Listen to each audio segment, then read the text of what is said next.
official kickoff press conference of the Combine, 2024. Time's yours. Sean, start off with Bobby Babich's hiring. Will he call the plays this year? We'll talk about it. We'll make that decision when we need to. Right now, we're just one step at a time. What do you like about the plan he presented during the interview process?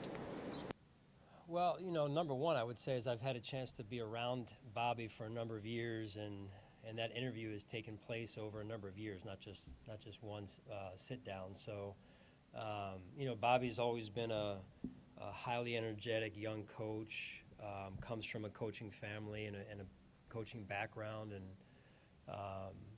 just always impressed with Bobby's curiosity about the game, offensively, defensively as well, obviously, and then he's got a vision for what and how he sees the defense, not only now but also moving forward.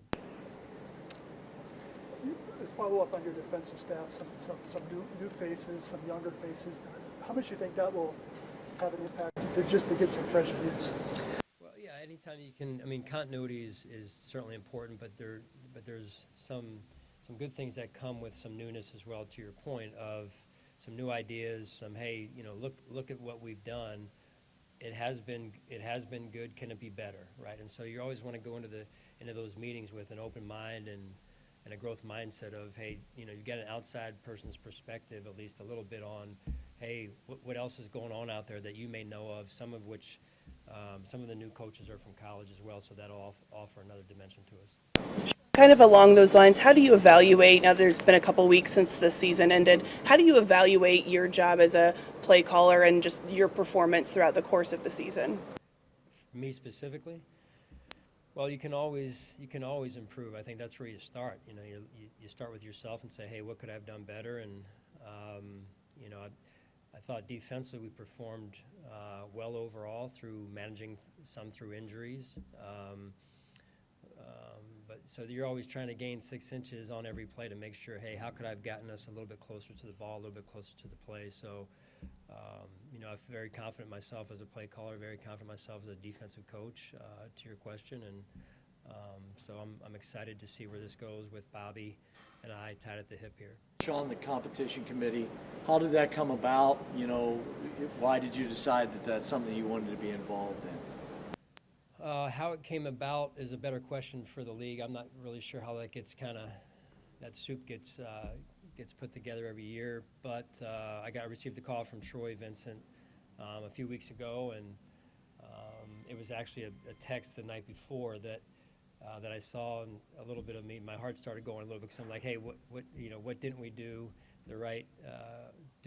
But the next morning, then we got on the phone, and then he offered the invitation on joining the committee, and I was honored, number one, and humbled by it, and I just took a minute or two to ask, hey, what does it entail? Because I'm sensitive to spending as much time as I can with our team and the things that revolve around our organization, and we went through that for a few minutes, like I mentioned, and then I decided to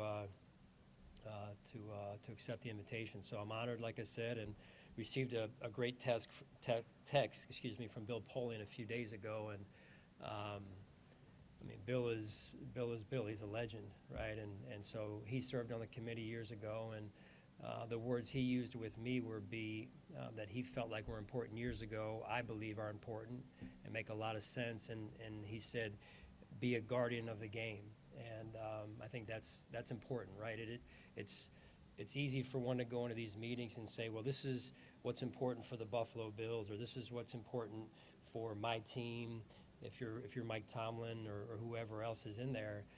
But that's not the job. The job description is to do what's best for the overall league and growing the game and growing it the right way. How did today go? It was good. It was about 7 hours of meetings. Yesterday, about 5 hours probably, and then we had our first set of meetings, I think it was about a week or two ago. So it's been very interesting, very educational at the same time, and getting a chance just to be around the different parties that come in there, the different groups, whether it be health and safety or officiating or what have you. Sean, has anything surprised you about it so far? I'm learning the cadence, right? Learning the cadence, learning where I fit in, and when to speak and when to listen. And so I think that's just part of the first kind of the rookie campaign at this point. Sean, Micah Hyde told you what his plans are for playing. No. If he does decide to play, how much of a priority is it to make sure he's back here? Well, Micah, I think just say the word Micah around Buffalo and people smile, right? He's had a huge impact on our organization, a huge impact on the community. He's a class act around not only Buffalo but the NFL. I can't say enough good things about Micah Hyde. Sean, going back to the competition committee, has the group discussed push plays or push sneak for the upcoming season? And just regardless, what is your stance on the play? Yeah, we haven't visited that specific topic to this point. My stance on the push play is that whatever the league decides is the best thing, that's what we'll do. So I've just been one over the years, not just because I'm on the committee now, but I'll voice my opinion on it and what I feel like is best for the game, and then we adjust as needed. Sean, can you give us an update on Tre'Davious and Matt Milano? Yeah, both doing well, both working extremely hard, and I mean I see those guys almost every day, sometimes more than others, just based on their rehab schedule or their doctor's appointments. Sometimes they fly out for a doctor's appointment elsewhere, but those two have both been working really hard. Rehabbing in Buffalo primarily? When I left, Trey was Matt wasn't at the current time, but I've been in and out, obviously. So. Do you know any sort of like timeline or hope as to when Tre'Davious could get to a spot where you can evaluate? I don't. So just it's more of like we're in the cadence right now, myself and Nate with, as well as Brandon with, hey, check in 1 week, 1 week, and a new update the next week, and how things are going, how they're both trending, or any player for that matter that's had off-season surgery or what have you. Sean, the division came down to the last game of the season this past year's level of competitiveness in the AFC East, taking up a notch. What do you think Rodgers comes back next year? The division's going to look like? Yeah, it's high level competition, right? It's high level football, and I think that's exciting for the NFL. It's exciting for fans. We've been able to win it the last 4 seasons, and I think that says a lot as well.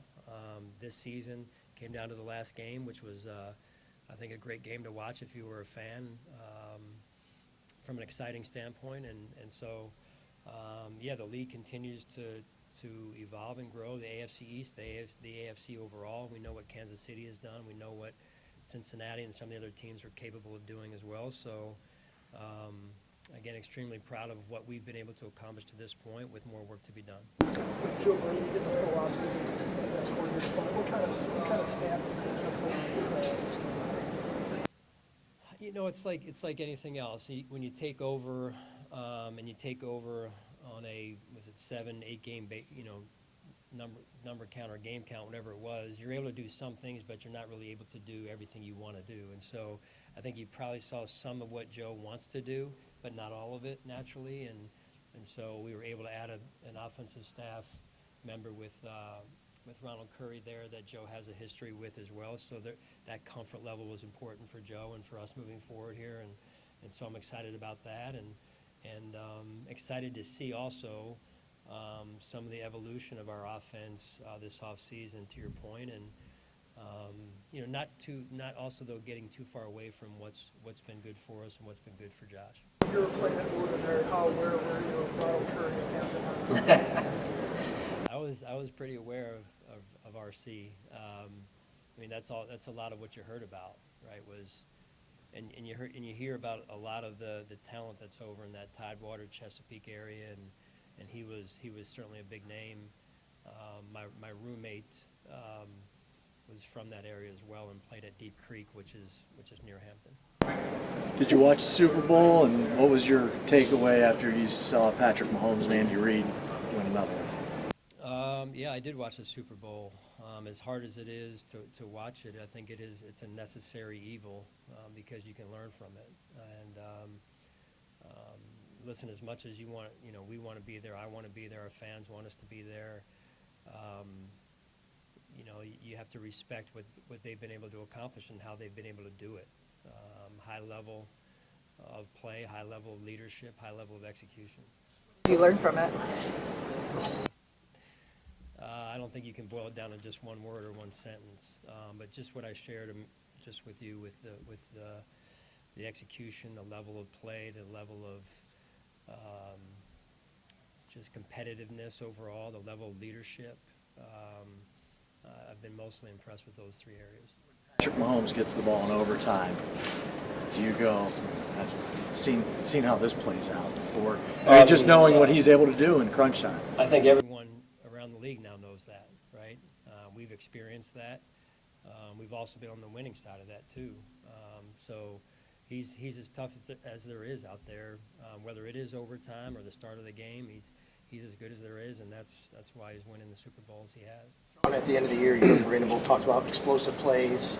I know you talked about some data that suggests explosive plays on drives, player acquisition. Now the evaluation process has been ongoing. Are you still in the mindset that that's an area you'd like to kind of focus on and improve at least on your team? Offensively with explosive plays.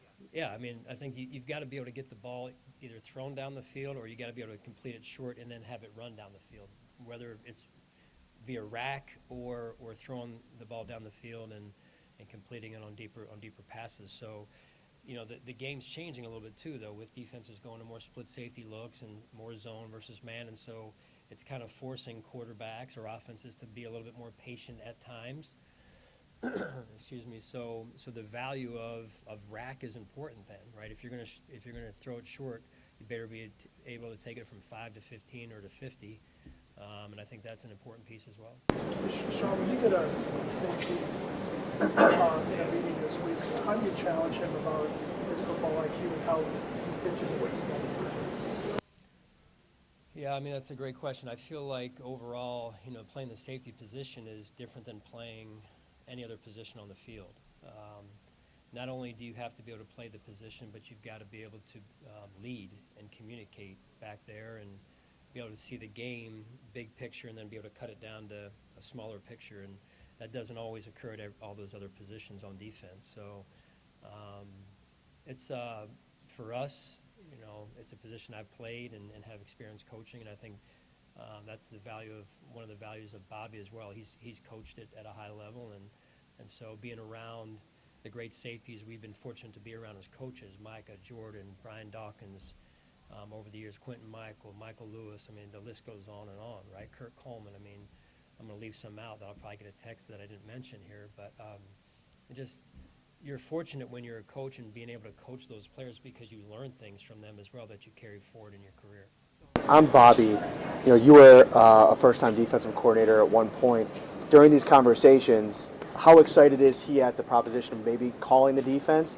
And what characteristics has he shown you that when that day comes where you give him that responsibility, he's shown you that he can do it?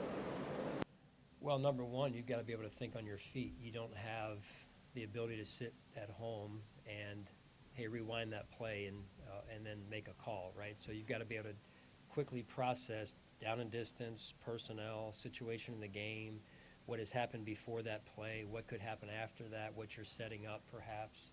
So there's a lot of things that go into it. There's a lot of position coaches that have not gone on to become great coordinators because of the inability to process all that information at a moment's notice. So it's an acquired trait, it's you either have it or you can acquire a little bit of it. But I think Bobby's got it, but it remains to be seen to some extent as well. It's a projection on my part. But I love the fact that Bobby has the ability to see the game in 2 dimensions, right? 2 and 3 dimensions, because that's an important piece of this. He's coached 2 levels of the defense. The only one he hasn't coached is the defensive line, but yet when you work with the linebacker position, you're working in some ways with the defensive line with run fits and working off of stunts and games up front. So I think Bobby's done a good job of that, and I'm excited to watch him grow into this coordinator role as well. Sean, if you do have to bring in a new safety, how important is it to have Jordan there with his institutional knowledge of the scheme, which will accept it? Yeah, and institutional is a great word, Joe. Like Micah, Jordan has been just instrumental in our success and the growth of our organization, our team, our defense. Can't say enough good about Jordan, just like Micah. And usually when I say one, the other one comes to mind as well. And so I think Jordan, for us, has been a player, among other things, that probably to me that stand out. His toughness, his mental and physical toughness is what, to me, rises to the surface when he's out there for us versus when he's not, in terms of the toughness of our overall defense. I think Jordan does a great job of driving that. I know it benefited your team in the playoff game, but do you think the touchback rule is too punitive? The fumble through the end zone, too punitive to an offense? There's been a lot of talk about that. Or do you think it's, where you stand? Well, I'm on the committee now, so I can't really say. No, it's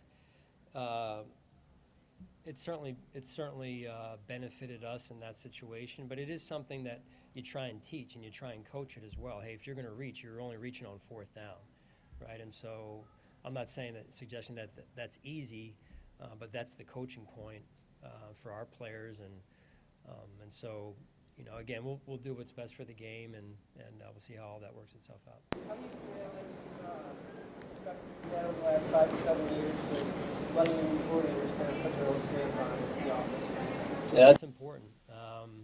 These new ideas, these fresh ideas, and kind of a new set of eyes, a little bit, at least from a different angle. I think that's important, but also trying to develop them, sharing some things that, some mistakes that I've made over the years as a coordinator, and some areas that I think are important to developing as a coordinator. So it's all part of developing staff and developing, in this case, our play callers. Brandon had mentioned at one point he's very excited to see Joe Brady and Bobby Babich go against each other in training camp. What do you think that'll be like, just kind of the energy they both bring? Yeah, it'll be interesting.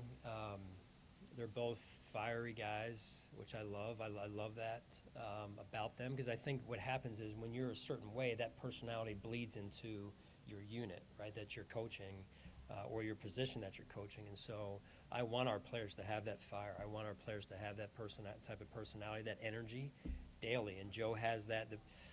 Right when Joe took over, it was like he was in my office, bang, he was out and he was going to work. And Bobby's the same. You've been in these meetings all these years with prospects this week at the Combine. Is there anything that you take specifically, maybe even as recently as Dalton and Osiris, two guys that came in and had a big role for you early on, from those interviews this week that can kind of project somebody that can come in and help you right away? Well, I think as a scouting staff, and Brandon does a good job, but even for me as a coach, right, you try and learn from your successes, right? Dalton in this case, Cybo, and you say, hey, what was it about them, right, and their DNA that allowed them to come in and play early, but also play well? And then you try and not, no two people are exactly alike, but you try and use some of those traits and say, hey, this is what we need going forward, right? Because it is important. It's a young man's game right now with the amount of rookies that are playing impactful snaps around the league, not just for us, but around the league. And we need our young players to come in and be ready to play and able to play. And so I think that's an important piece of it for us here, that these interviews, we really get to the bottom of who these players are, not just as players, but who they are as people, and their DNA. Sean, with Eric Washington going to Chicago, do you anticipate anybody getting that assistant head coach title, or who kind of absorbs those duties? Yeah, not yet. Open to it at some point, but I thought Coach Washington did a great job, and happy for him and his family. He's going to do a great job in Chicago, and that's part of it, right? And so, but not yet. Sean, obviously this team's been knocking on the door for several years now. Does it get tougher to turn the page after the season, or is it, hey, you do what you did down the stretch and try to build on that? Yeah, it's never easy to lose your last game of the season, right? And when you're in the playoffs, you're at a risk of doing that, right? So unless you win the Super Bowl, there's only one team that does. So you try and keep perspective is the thing I've tried to do, or tried to learn the older I've gotten, and I think perspective is important. But then also, again, you go back and you look and you take an objective approach to everything, and you turn over every stone to make sure that we're doing things right. We're putting ourselves in the best position coaching wise, personnel wise, training wise, weightlifting wise, whatever it is to win and win the world championship. That's what we're here for. For that outside perspective, are there other people you turn to, or does that have to mostly come internally? Outside perspective. The season ending, like, are you leaning on other people for that outside perspective of, well, only one team makes it all the way, or is that kind of a more internal conversation? Well, I mean, most of it's internal because that's where most of the conversations take place. When you're saying, go ahead. For myself, Like, is it a kind of in your head, or are you like talking to other people about it? Well, I mean, you start with yourself and you say, hey, what can I do better? What did I do well? And you ask every coach to do that and every player to do that, and then you try and look back holistically at, hey, what went well, right? What didn't go well? What do we need to change, or what was just kind of random occurrence, right? And so, then you do look outside and you say, hey, who's out there that's gone through maybe some of what we're going through. You use other professional sports coaches in this case, right? Of, hey, maybe they've been in our shoes, maybe they've been in my shoes before, and can share some wisdom and some advice. So you're always trying to learn and grow. Sean, I know it was 5-6 years ago, but when you interviewed Josh Allen here, like, what were some of the things you were able to gather just about him as a quarterback? Oh man, you're testing my memory now. I just think overall the process with Josh, he just stood out and I'll go back to, if I could, to our visit with him even, right?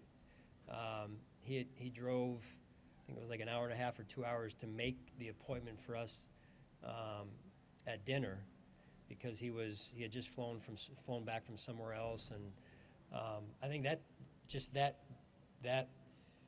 act showed how important the process was to him, which spoke volumes about who he was as a person at the time, right? Hey, being on time, going out of his way to be at that dinner as close to on time as he could, I think was a great start for him, because, again, this is as much about who these players are as people. Most of them, if not all of them, have the skill, right? It's more so for me who they are as people. And watching Josh go through that interview process, it wasn't easy, but just some of the intangibles that shone through, I thought were some of what separated him. In your position, when you were trying to find that franchise guy, like, were there any certain traits that you were looking for when you sat down with him here? Someone that was going to match the fit and the culture of Buffalo. That was a big thing for me. You can see on film Josh could make the throws. He had the arm strength. He had the size. He had the measurables. As we sat there with him, it was mostly the intangibles as well as the mental. How quickly could he process information? I think that's certainly important when you're playing the quarterback position. Speaking of fit and culture, what has Gabe Davis meant as a young guy who became a captain, and with his pending possible free agency, what would it mean to be able to get him back if that could wind up working itself out? Yeah, Gabe was a great addition for our team. Just to be able to get a player in person, too, like that years ago through the draft process, and watching Gabe on film over the years, and then watching him get into our building and develop and grow and have an impact on our team on the field, but also off the field as well. It's just, he's an incredible human being. He's done a phenomenal job for our team, and for him to be voted captain this year, I think really speaks volume of his impact on our team. I think you've said in the past, like, there's a certain time where you kind of ramp things up, evaluating draft prospects. Do you, going into this process, take a look at your roster and prioritize any positions, like specifically on the defensive side, as somebody that just called the defense, that you maybe invest a little bit more time film-wise evaluating these guys? Well, I think working with the defense this past year, I've always been involved with the defense, but not to the extent I was this year. And so when I think the advantage I got out of that was I know these players. I know the meeting schedule. I know how this whole thing has worked. And so just having to the detail feel for the defensive players. Not going to have that with everyone, right? But I think that'll serve us well moving forward. And then, just overall trying to do what's best. You have to know your own roster. That's important, right? You've got to know that in order for you to make the necessary adjustments moving forward or acquiring certain players, because it fits together like a puzzle. We've said that before. And knowing your own roster, that also affects, re-signing some of our own free agents if that's possible as well. So how you put, whatever value you put on those players has got to be the right value, and that's just as important as anything. You and Bill Belichick have spoken highly of each other through the years. How weird will it be to face New England without him? Yeah, awfully weird. When you think of the New England Patriots, that's who you think of: Tom Brady and Bill Belichick. The two names that come to my mind, at least. And so they've had so much success there, both of them, over the years, and so it'll be new. Certainly wish Coach well, and I'm sure he'll be back at it before too long here. So it'll be a little bit different. Yeah. You mentioned some of the top safeties that you coached over the years. When one of those guys is ready to move on, how challenging is it to not work for a replica of that guy next season? Everyone's different. I think you have to always embrace that each player is going to bring their own set of skills and intangibles to the equation, to the position.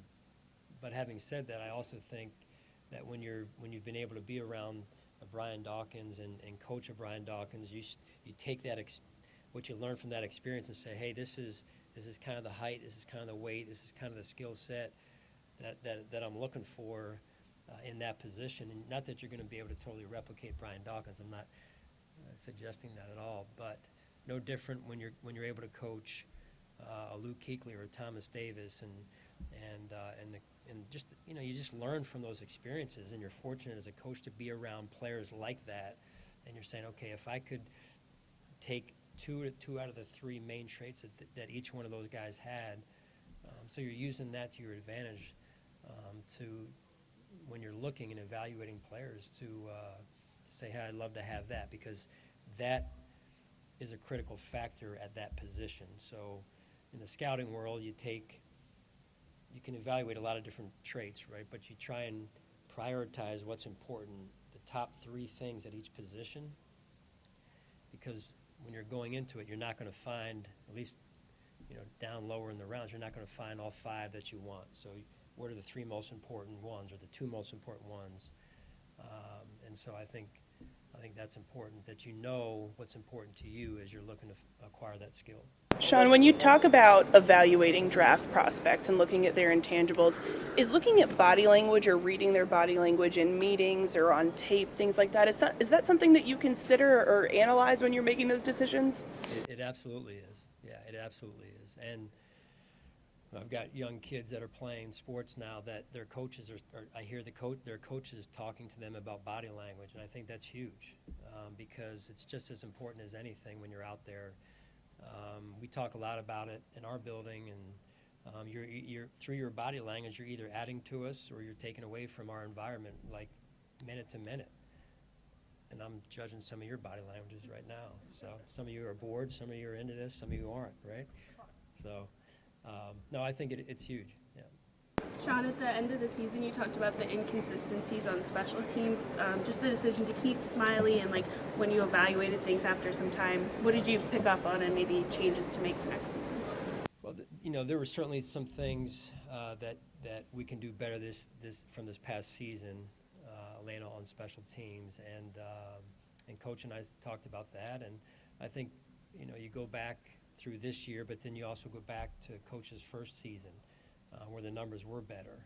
And so through 2 seasons, we've had one that I thought was pretty good, and then one where I thought we could have done some things better there. And he embraces that, and so I know he's committed to getting us back to where we were. And so we've got to build it too to help him, right? We've got to make sure he's got what he needs as well. And so I know that's where the focus is right now. Did anything stand out, like what went well the first year versus maybe, what changed from year 1 to year 2? Well, I just felt like overall in year 2, in year 1, we didn't have the kind of the negative splash plays, I'll call them, right, like we did in year 2, starting with game 1. So we got to get that out of our game to begin with, and I think that's a good place to start. That's good? All right, thank you guys, appreciate it.